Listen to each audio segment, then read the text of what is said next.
It's official. Parliament has been dissolved and an election is underway.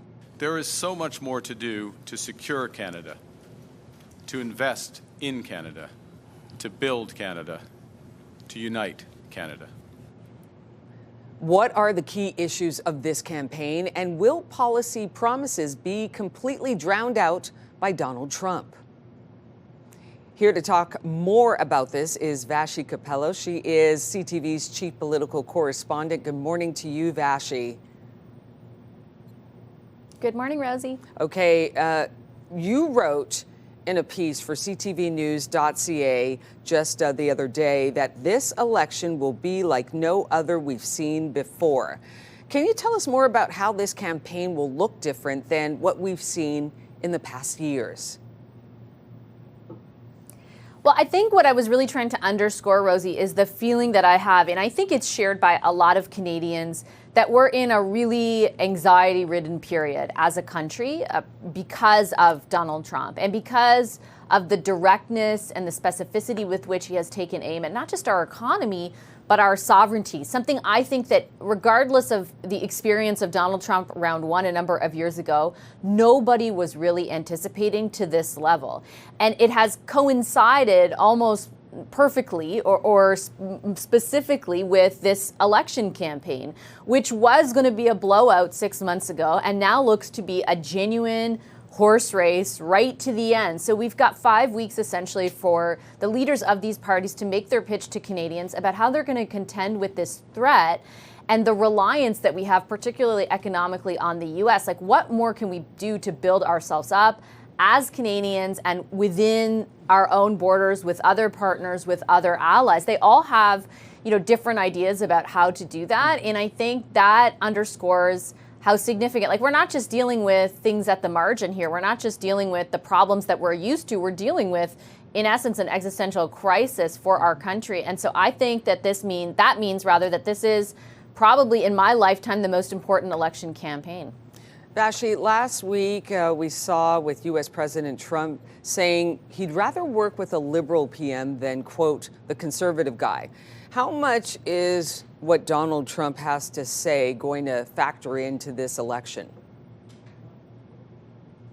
It's a great question, and I have to kind of take the easy way out and say TBD, right? It depends what he says and when he says it, what moment of the campaign we're in, where things are positioned relative to him. I think, like that comment that you highlight that he said in an interview, I believe it was with Fox News, kind of underscores how big of a deal he is and how it presents challenges and vulnerabilities, but also opportunities for all the parties involved, right? And I think, each party will employ the boogeyman of Donald Trump in a different way to try and turn it to their advantage.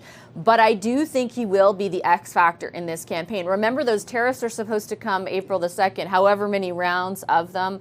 How do you negotiate with him in the middle of a campaign? Who ends up doing that? Mark Carney yesterday said, he'll continue to serve as prime minister. And he said, unless he recognizes us as a sovereign nation, he's not going to embark on those negotiations. So it gets pretty complicated. And I think, like I said, it's the X factor. I don't know which way it ends up going, but it's already had a big impact on how things have unfolded. Okay, so we've got obviously the trade war front and center and even our sovereignty being questioned or challenged by President Trump. But what are some of the other key issues that we're going to be looking out for?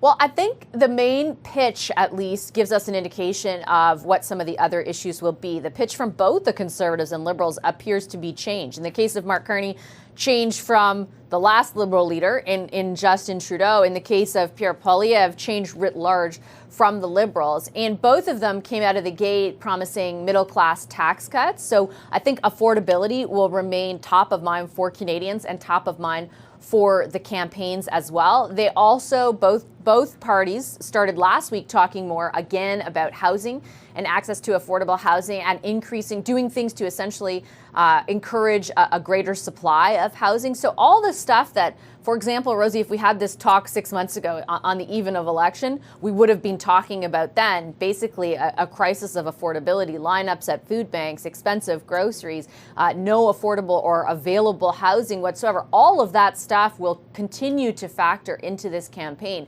The very interesting part is going to be to see to what degree. It won't dominate necessarily like it was 6 months ago or a year ago, but to what degree do those issues punch through and inform support for any of the parties? CTV News chief political correspondent Vassy Kapelos. Thank you, Vassy. You bet.